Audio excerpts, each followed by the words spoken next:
2014-তে সর্বপ্রথম ফায়ার পানটা আনি। বাবা মারা যাওয়ার পরে একা পড়ে যাই।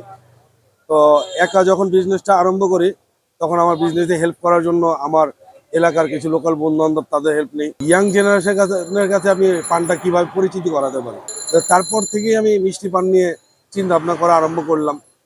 বিভিন্ন ধরনের মিষ্টি পান বানানোর জন্য উদ্যোগ নিলাম। বানানোর পরে যখন প্রথম ডিসপ্লে দিলাম, আমাদের লোকাল এলাকা থেকেও অনেকে আমাদের সাথে ফাজলামো করছে, তুমি কি হোমিওপ্যাথি ওষুধ নিয়ে বসছো কিনা বা কবিরাজি কোনো ওষুধের ব্যবসা নিয়ে বসছো কিনা। তো এরকমটাই খানিকটা ছিল, মানুষ অবজ্ঞার চোখে দেখতো।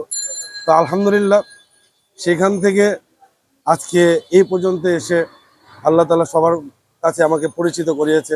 দোকান খোলা থাকে আমাদের দুপুর 2টা থেকে নিয়ে একদম পরের দিন সকাল 8টা পর্যন্ত। আমাদের নাজিরা বাজার রাতেই বেচাটা বিক্রিটা বেশি। আমার এখানে প্রায় 22 ধরনের পান আছে। ওনার সাথে আমি একসাথে 2 ভাইয়ের মতো কাজ করতেছি। আর আমাদের এই মূলত ব্যবসা প্রতিষ্ঠানটা মানে যৌথভাবে করাতে অনেকগুলা কাজ সহজ হয়। তো ফায়ার পান কখনো ট্রাই করা হয়নি, এই প্রথম আজকে করলাম। ভালো।